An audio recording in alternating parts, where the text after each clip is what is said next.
Hello বন্ধুরা, বাড়িতে আসছে কিছুদিন হচ্ছে। আমার শ্বশুরবাড়ি কুমিল্লা লাকসাম। বাড়িতে থেকে বোর হচ্ছিলাম, তাই হুট করে বেরিয়ে পড়লাম। চলে আসলাম লাকসাম জংশন লেক পার্কে। যদিও বা লাকসামে ঘোরার মতো তেমন কোনো জায়গা নেই, তাই এখানেই আসা। বিকেলবেলা ভালো একটা সময় কাটানোর জন্য পরিবারের সাথে পরিবেশটা একদম ঠিকঠাক মানানসই। আসলে কম বেশি লাকসামের লোকজন এই জায়গাটাতেই আসে একটু ঘোরার জন্য। এখানকার লেকে খুব সুন্দর কিছু গোল্ডেন ফিশ আছে। সবাই ভিড় করে দাঁড়িয়ে থাকে, বাচ্চারা দেখে, ভীষণ আনন্দিতও হয়। আবার মাঝে খাবারও দেয়।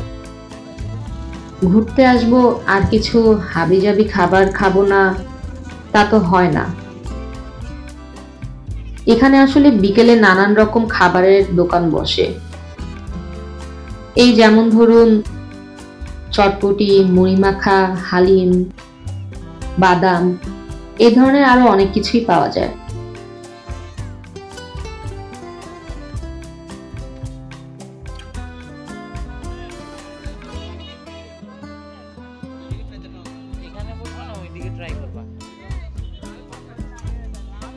আসলে সবকিছু তো আর একসাথে খাওয়া হয়ে ওঠে না।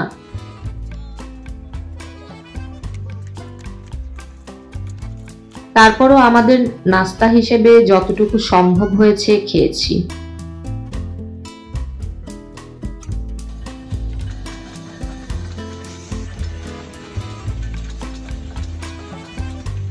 খেলাম চটপটি, ফুচকা, হালিম, সবশেষে খেলাম চা বিলাসের চা।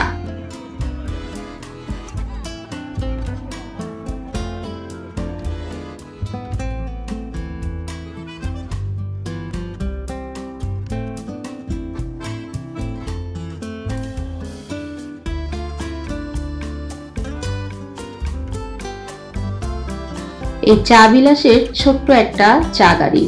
ভাবছেন একটা সামান্য চা বিলাস গাড়ি নিয়ে এত কথা কেন বললাম? আসলে আমি প্রথমেই এই লেক পাড়ে নেমে আকর্ষিত হয়েছি এই বাঁশ দিয়ে কারুকাজ করা চায়ের গাড়িটা দেখে। খুব সুন্দর নাম দিয়ে চায়ের গাড়ি করেছে, চা বিলাস। ওদের এখানে ডিফারেন্ট টাইপের চা পাওয়া যায়। আমরা অবশ্য সবাই হরলিক্স চা নিলাম মালাই দিয়ে। সত্যি চা বিলাসের চা বিলাসিতা করার মতোই ছিল। এক কাপ চা হাতে নিয়ে লেক পাড়ে বসে চা খেতে খেতে আকাশে পূর্ণিমা চাঁদ দেখছিলাম। বেশ ভালোই কাটলো আজকের মুহূর্তটা। এক কথায় বলতে গেলে সন্ধ্যাটা খুব সুন্দর কাটলো সবার সাথে, সাথে চাঁদ মামার সাথেও। যাই হোক, আজকে এ পর্যন্তই না হয় থাকলো। পরবর্তীতে অন্য কোনো গল্প নিয়ে বা অন্য কোনো কিছু নিয়ে হাজির হবো আপনাদের সামনে। আল্লাহ হাফেজ।